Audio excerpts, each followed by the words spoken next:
성경 말씀이 이렇게 오묘하고 신비로워요.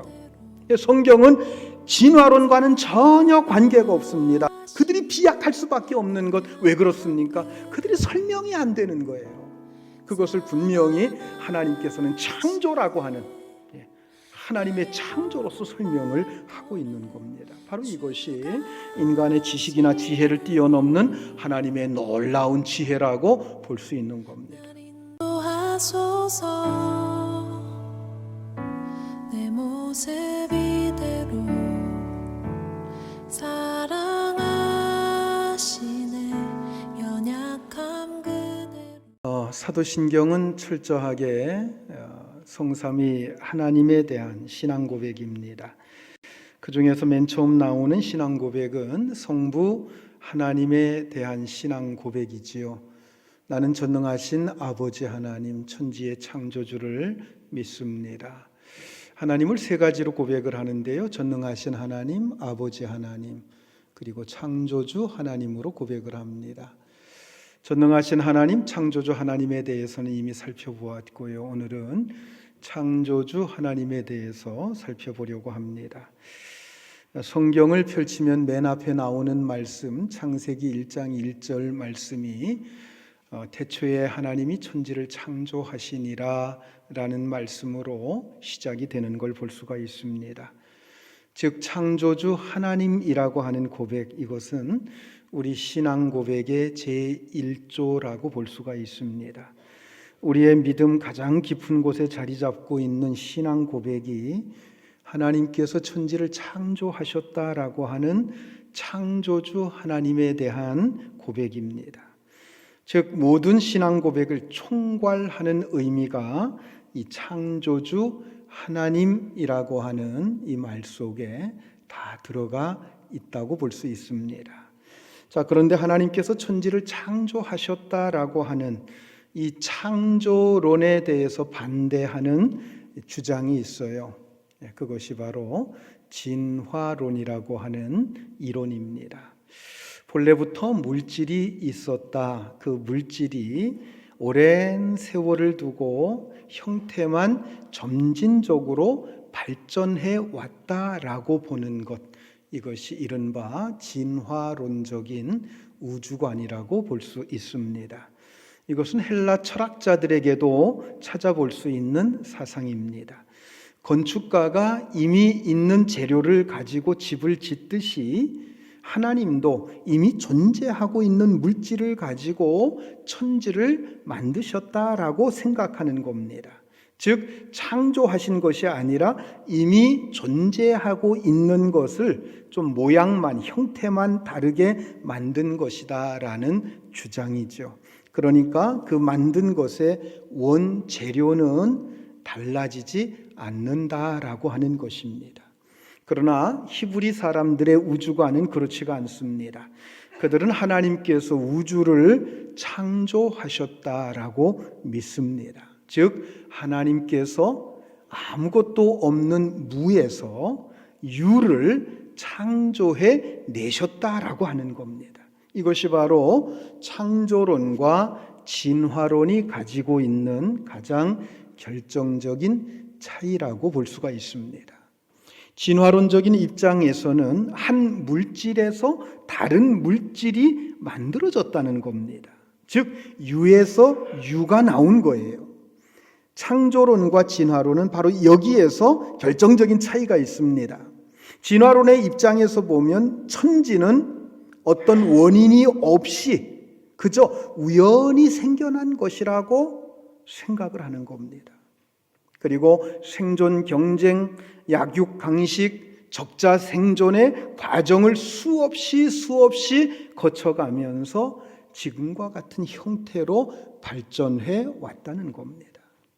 그러나 창조론은 그렇지가 않습니다. 우주가 있기 전에 하나님이 계셨고 그분의 인격과 뜻과 의지에 의해서 우주와 천지가 생겨난 것입니다. 보이는 세계가 있기 전에 보이지 않는 세계가 먼저 있었다고 하는 것입니다. 히브리서 11장 3절 말씀 우리 같이 한번 읽습니다. 믿음으로 모든 세계가 하나님의 말씀으로 지어진 줄을 우리가 아나니 보이는 것은 나타난 것으로 말미암아 된 것이 아니니라. 이 세상에 보이는 것은 이 보이는 것에서 만들어진 게 아니라는 거예요. 보이지 않는 것이 먼저 있었고 그 보이지 않는 것에서부터 보이는 것이 만들어졌다라고 하는 것입니다. 즉 보이지 않는 인격이신 하나님이 먼저 계셨고 그분에 의해서 보이는 세계가 만들어졌다라고 하는 겁니다. 저는 이 시간 진화론이라고 하는 것, 이것이 과학적인 근거가 굉장히 빈약한 이론이라고 하는 것을 여러분들과 함께 말씀을 나누고자 합니다. 자, 여러분, 원숭이가 진화해서 사람이 되었다라고 황당무계하게 비약해서 설명하는 이론이 바로 진화론입니다. 자, 여러분들이 동물원에 가서 볼 때 원숭이를 보면서 야, 저분이 우리의 조상이구나 이렇게 생각해 보신 적 있으십니까? 여기 계신 분들은 그런 생각을 안 하셨을 거예요. 그런데 아마 믿지 않는 사람들은 그렇게 생각할 수 있는 여지가 얼마든지 있다고 하는 것입니다. 자, 그런데 여러분 한번 생각해 보세요. 원숭이가 진화해서 사람이 되었다? 그렇다라고 하면 진화는 항상 과정이 있잖아요. 그렇기 때문에 원숭이와 사람의 중간 동물 있어야 되지 않겠습니까? 진화는 과정이니까요. 근데 없어요. 그렇죠? 없습니다. 자, 진화론의 이론을 성립시키기 위해서는 세 차례에 설명할 수 없는 비약이 있어야 된다는 겁니다. 첫째는 이미 있는 것에서 진화가 됐다고 하는데 그 이미 있다고 하는 그것은 도대체 어디서부터 왔느냐? 이걸 진화론은 설명을 하지 못한다는 겁니다.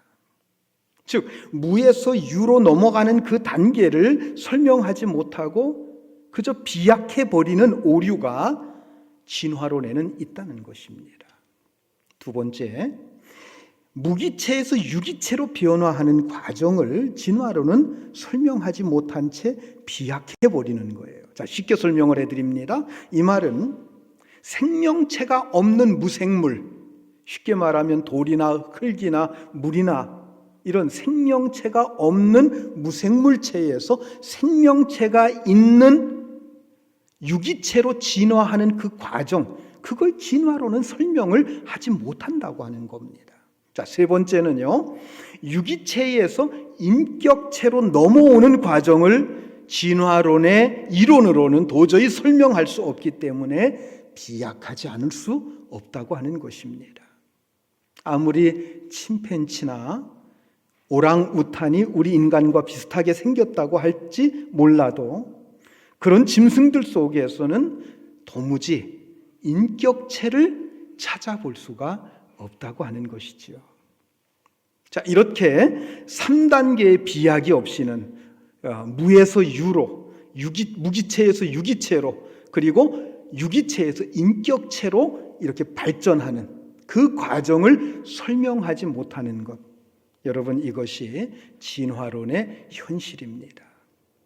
이 세 가지를 그저 그렇게 됐다, 그냥 그렇게 받아들여라, 무조건 비약해버리는 것, 이것이 바로 진화론의 큰 오류라고 하는 거죠. 그러니까 진화론이라고 하는 것은 이러한 것들을 과학적으로 증명해내지 못하기 때문에 일종의 미신이나 다를 바가 없는 거예요. 그럴듯하게 설명하고 규명하고 증거를 해야만이 그게 과학이고 이론이라고 할 수 있는데 그렇게 할 수 없으니까 그걸 비약해버리는 것, 그러니까 미신과 같은 것입니다. 그렇게 비약이 심한 것을 우리가 어떻게 과학이라고 받아들일 수가 있겠습니까? 여러분, 창세기 1장을 히브리 원문으로 보게 되면 창조라고 하는 뜻을 가진 단어가 바라라고 하는 단어입니다. 그런데 이 바라라고 하는 단어가 창세기 1장 전체에 3차례 등장을 하고 있습니다. 우리말에도 창조라는 말이 3차례 등장을 합니다. 정확하게 하면 4번 나오는데 한 구절에서 2번 반복해서 나옵니다. 1절과 21절과 27절입니다. 자, 첫 번째 1절에 나오는 말씀은 하나님께서 천지를 창조하셨다. 쉽게 말하면 무에서 유를 창조하신 것입니다. 아무것도 없는 세계에서 뭔가 있는 것을 창조를 하셨어요. 그리고 1장 2절로 넘어가면 어떻게 되어 있습니까? 있는 것이 어떤 상태에 있습니까? 땅이 공허하고 혼돈하며 흑암 위에 있고 하나님의 신이 수면에 운행하니라. 이거 막 뒤죽박죽 되어 있지만 하나님이 뭔가를 만드셨다는 겁니다. 그것을 만드신 거예요. 그러고 뭐 빛이 있으라, 그 다음에 어떻게 되라 해가지고 쭉 창조가 이루어져 갑니다. 자, 그렇게 하다가 1장 21절에 가보면 2번째 창조가 나오는데요. 그것은 이 무생물, 무기체에서부터 유기체, 무생물에서부터 생물로의 이 창조가 나옵니다. 3번째는 27절 말씀인데요. 이것은 인간의 창조를 두고 하시는 말씀입니다. 이것은 모든 생물들 가운데, 유기체 가운데에서 사람은 인격체를 가지고 있습니다. 하나님의 형상대로 하나님이 가지신 그 성품, 하나님이 가지신 그 인격을 사람에게 부여해 주신 인격체를 창조하신 것, 그것을 두고 창조라고 말씀을 하셨습니다. 자, 이렇게 성경은 진화론에서 설명하지 못하는 이 3가지의 비약을 봐라, 즉 창조라고 하는 것으로 설명을 하고 있습니다. 히브리어의 바라라고 하는 것은 영어의 create, 즉 창조라는 말이죠. 무에서 유를 낳는 것, 그것을 창조라고 말하는 거예요. 아무것도 없는 무에서 유를 창조하시고 생명체가 없는 무기체에서 생명체가 있는 유기체로 창조하시고, 그리고 비인격적인 여러 생물들 속에 인간이라고 하는 인격적인 존재를 창조하셨다라고 하는 거예요. 이렇게 무에서 유를 창조하신 것을 성경은 바라, 창조라고 표현을 하고 있습니다. 창세기 1장에는 이 바라라는 말 외에도 만든다라고 하는 뜻을 가진 아샤라고 하는 단어가 나오고 있습니다. 만든다라고 하는 이 아샤라는 단어는 영어로 보면 make라고 하는 단어와 동일한 단어입니다. 성경을 주위에서 읽다 보면은 창조라는 말과 이 만든다, make라고 하는 말과 상당히 구별되게 사용되고 있다고 하는 것을 알 수가 있습니다. 창조라는 말은 천지를 지으실 때, 동물을 지으실 때, 그리고 사람을 지으실 때만 사용을 하셨다는 거예요. 그 외에는 모두 다 만든다라고 하는 단어로 사용되어 있다는 겁니다. 다시 말하면 하나님께서 뭔가를 만들어 놓으시고 그 창조된 재료를 사용해서 하나님이 나머지는 만들어 가신 것이다 라고 하는 겁니다. 성경 말씀이 이렇게 오묘하고 신비로워요. 성경은 진화론과는 전혀 관계가 없습니다. 진화론이 이 세상에 등장하기 수천 년 전에 기록된 말씀이 하나님의 말씀입니다. 진화론은 성경에서 말씀하는 하나님의 창조에 대해서 반박하는 이론으로 만들어진 것인데, 오히려 하나님의 창조의 신비를 재조명해주는 그런 역할을 지금 하고 있다는 거예요. 처음에 제가 말씀드린 3가지 비약 있잖아요. 그들이 비약할 수밖에 없는 것, 왜 그렇습니까? 그들이 설명이 안 되는 거예요. 그것을 분명히 하나님께서는 창조라고 하는, 하나님의 창조로서 설명을 하고 있는 겁니다. 바로 이것이 인간의 지식이나 지혜를 뛰어넘는 하나님의 놀라운 지혜라고 볼 수 있는 겁니다.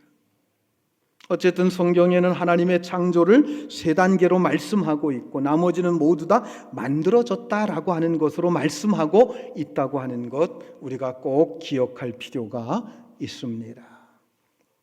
자, 태초에 하나님이 천지를 창조하시니라. 창세기는 이렇게 시작을 하지요.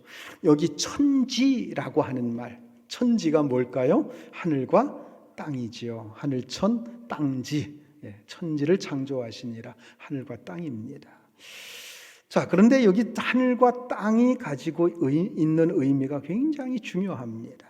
성경에는 그냥 하늘이라고 말이 되어 있습니다만은 이 성경에서 하늘이라고 표현되어 있는 것은 단순히 우리가 보고 있는 저 푸른 하늘을 가리키는 게 아닙니다.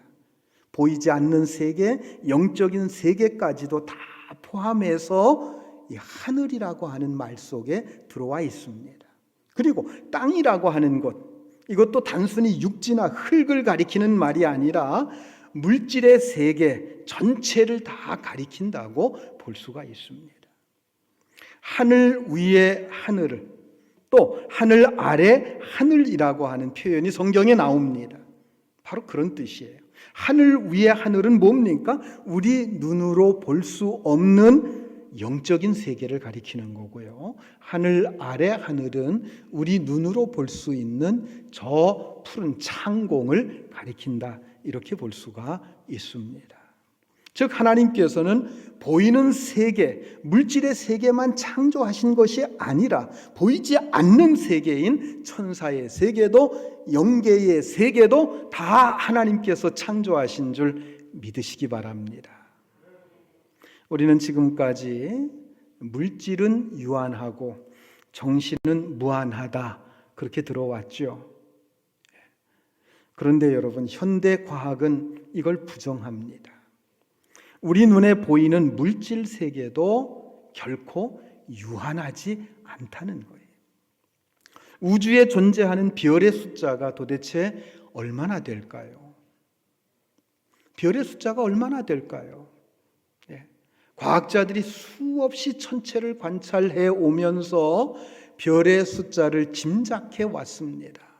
처음에는 아마 별은 몇백만 개가 될 것이다. 그러다가 조금 더 많이 발견이 되니까 몇천만 개가 될 것이다. 조금 더 이 광학기기가 발달하다 보니까 청체망원경이 발달하다 보니까 몇억 개가 될 것이다. 여러분, 지금은 몇 개라고 하는지 아세요? 몇백억 개도 넘는다, 그렇게 말을 합니다. 그런데 여러분, 몇백억 개만 있을까요? 모르죠. 더 과학적인 기계가 더 발달해서 더 많은 게 발견될 수도 있다는 거예요. 아무리 놀라운 망원경이 생겨나도 사람의 눈으로 다 헤아릴 수 없는, 다 볼 수 없는 그 세계가 여러분, 하나님이 만드신 이 세계입니다.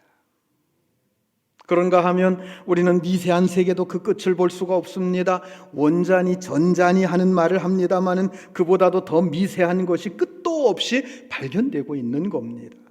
아무리 정밀하게 만들어진 현미경을 가지고 들여다본다고 해도 우리의 눈으로는 하나님이 만드신 그 물질의 세밀한 그 조직을 다 볼 수가 없다는 거예요. 결국 우리는 하나님께서 만드신 세계의 아주 광대한 것과 아주 미세한 것은 볼 수가 없고 그 중간에 있는 것만 대충 보는 거예요. 볼 수 있는 것, 들을 수 있는 것뿐만 아니라 만질 수 있는 것에도 분명히 인간에게는 한계가 있습니다. 즉 우리가 경험할 수 있는 세계는 다 이렇게 한계가 있다는 겁니다. 그러므로 우리가 다 측량하지 못하는 그 하나님의 창조의 세계 앞에서 우리는 겸손해야 될 줄 믿으시기 바랍니다. 무한과 무한 사이에 있는 하찮은 유한한 세계만을 보고 듣고 경험한 것을 가지고 자랑하고 그것 가지고 교만해 한다고 하는 것, 여러분, 이게 얼마나 어리석은 일이겠습니까?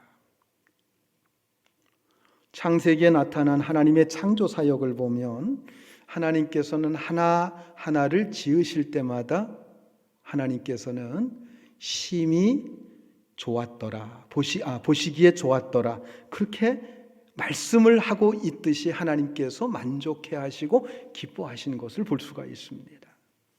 하나님께서 창조하신 세계는 굉장히 아름다운 세계입니다. 물론 인간의 더러운 욕망과 범죄로 인해서 하나님께서 창조하신 이 아름다운 세계가 상당히 많은 부분 훼손된 것이 사실입니다. 그럼에도 불구하고 하나님이 창조하신 세계는 여전히 아름다운 것이 사실입니다. 바로 우리는 이 아름다운 창조 세계를 잘 지켜나가야 될 의무와 책임이 있습니다. 그러므로 지금 각국 정상들이 탄소 배출을 줄이고 친환경 정책에 몰두하고 있는 것, 이것은 굉장히 다행스럽고 바람직한 일이라고 볼 수가 있을 것이고요. 우리 그리스도인들도 그 일에 적극적으로 협력하는 자들이 되어야 될 줄로 믿습니다. 하나님이 만드신 이 창조 세계는 얼마나 오묘하고 신비로운지 말로 다 할 수가 없어요. 외과 의사들은 사람의 몸이 참 오묘하고 신비하다는 말을 자주 합니다. 수술을 한 후에 수술 부위를 대충 이렇게 훌치듯이 꿰매어 놓았는데 나중에 보니까 힘줄과 힘줄이, 핏줄과 핏줄이, 근육과 근육이 저절로 가고 오면서 다 연결이 되어서 원래의 상태로 돌아가 있더라는 것이에요. 여러분, 옷이나 신발을 꿰맨다고 할 때 그렇게 적당히 꿰매가지고 됩니까? 안 되지요. 서로 아귀를 잘 맞춰서 한 땀 한 땀 정성을 들이지 않으면 제대로 옷이 만들어질 수가 없는 거죠. 신발이 만들어질 수가 없는 겁니다. 그런데 째고 수술한 한 사람의 살이 그저 대충 꿰매어 놓은 것 같은데도 불구하고 깨끗하게 원상으로 복구가 된다고 하는 겁니다. 그래서 좀 믿음이 있는 의사들은 자신들이 수술을 하고 자신들이 처방을 하지만 정말 낫게 하시는 분은 하나님이시다, 고치시는 분은 하나님이시다라고 하는 고백을 하게 된다고 하는 것입니다. 여러분, 하나님이 만드신 세계는 참으로 오묘하고 신비합니다. 참으로 아름답습니다. 정신의 세계만이 아니라 물질의 세계도 아름답고요, 육신의 세계도 아름답습니다. 왜요? 하나님께서 만드셨기 때문입니다. 하나님이 보실 때 보시기에 좋았다고 하셨기에 우리 믿는 자들의 눈으로 볼 때에도 아름다울 수밖에 없는 것입니다. 그리고 하나님께서 사람을 지으신 후에는 뭐라고 하셨어요? 보시기에 심히 좋았더라라고 말씀하신 것을 볼 수가 있습니다. 하나님의 창조의 클라이막스가 바로 인간을 창조하신 것입니다. 하나님께서 우리 인간은 특별히 창조하셨어요. 당신의 형상대로 창조를 하셨습니다. 바로 이것이 우리 인간이 가지고 있는 아주 놀라운 가치라고 볼 수 있습니다.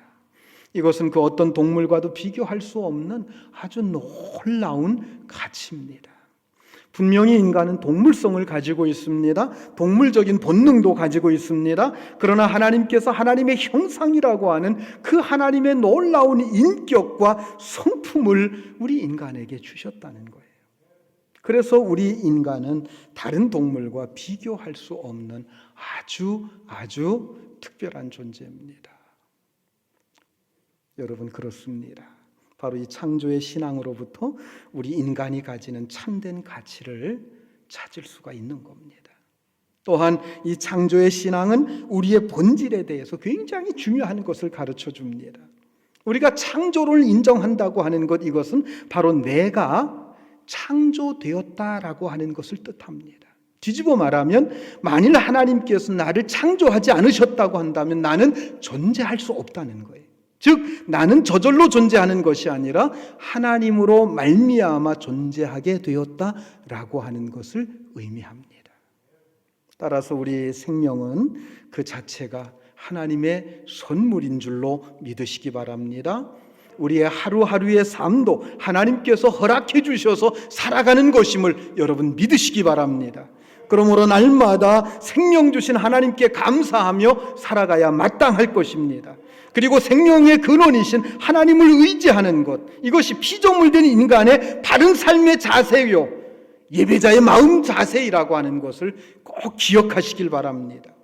다시 말해서 우리 예배자들의 기본은 하나님을 인정하고 하나님을 의지하는 것인데 바로 그 중심에 뭐가 있습니까? 창조론이 있어요.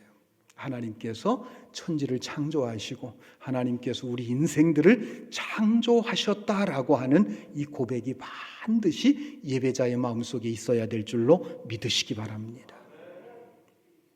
하나님께서 인간을 창조하신 후에 창조하신 만물을 인간에게 맡기셨습니다. 하나님께서 다스리라고 명령하셨어요. 그런데 인간이 잘 다스리지 못해서 세상이 이토록 어지럽게 된 것입니다. 인간에게는 만물을 다스릴 책임이 있고 의무가 주어져 있는 것입니다. 인간이 인간의 도리를 하면서 인간답게 바르게 살아가게 될 때 동물과 식물의 세계도 바르게 살 수가 있다는 겁니다. 우리가 하나님께서 명령하신 이 문화명령에 순종해서 우리의 책임과 의무를 다한다고 한다면 우리는 하나님의 창조의 역사에 동참하는 놀라운 기쁨과 행복을 얻게 될 것입니다. 여러분, 창조 하나님, 창조주 하나님에 대한 신앙 고백이 여러분들에게 날마다 있기를 주의 이름으로 축원합니다. 또한 이 문화명령에 순종해서 하나님의 창조 세계를 회복시키는 그 일에 동참하는 성도 여러분들이 될 수 있기를 주님의 이름으로 축복합니다.